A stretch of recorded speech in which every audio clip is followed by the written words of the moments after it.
moving on from matters education, and Interior CS KithureKindiki has led an event to evaluate the progress achieved by his ministry 100 days since he assumed office. Speaking in Nairobi, CS Kindiki highlighted the government's efforts in dealing with the security situation in the country. And as our very own Gloria Musimbi reports, CS Kindiki has deployed 9,000 officers in security hotspots to combat rising crime cases. I, kithureKindiki, being appointed a Cabinet Secretary of Kenya. Following 100 days since Professor kithureKindiki assumed office as the Interior Security Cabinet Secretary, taking over from his predecessor, Dr. Fred Matiang'i, the progress achieved by his ministry was evaluated today at his Harambee House office in Nairobi.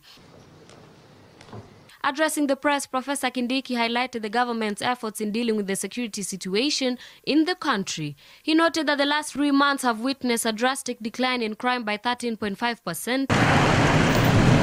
The number of reported cases of crime has decreased from 8,297 to 7,179, with the ministry working towards reducing the number even more. During the period under review, crime in the country has decreased by 13.5% from 8,297 reported incidents to 7,179 incidents in absolute numbers. Urban crime, especially the Nairobi muggings that had threatened to disrupt our way of life and businesses in our capital city in the September-October season, has now been contained.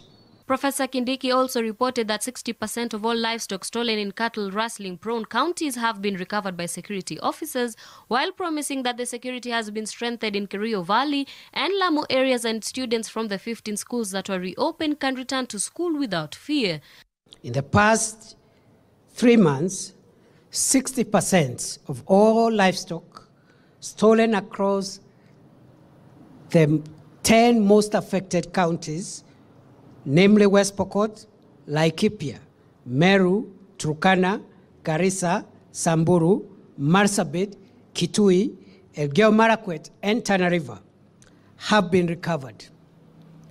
The only challenge is that they have been recovered in bits and pieces, because what these criminal gangs do is immediately they strike and steal the livestock. They divide it into small numbers and disappear in different directions.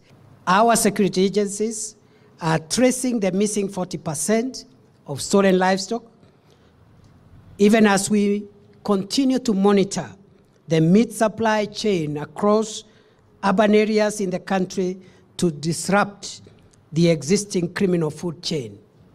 We have also reopened 15 schools that had been closed due to bandit attacks. It is possible, fellow Kenyans, to end this menace permanently. Meanwhile, CS Kindiki has sent 9,000 officers to various parts of the country to deal with the increase in cases of insecurity, such as banditry and livestock rustling. The nearly 6,000 new police officers who have joined the National Police Service in the last 100 days, as well as nearly 3,000 Kenya Prison Service officers who have graduated. Together, these officers guarantee us the sustainability of the fight against crime.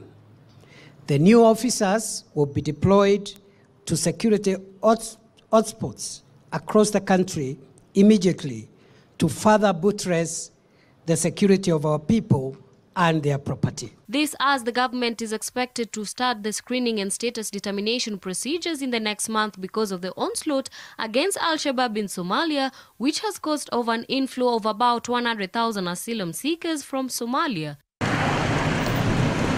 Reporting for Hope TV News Watch, I'm Gloria Musimbi.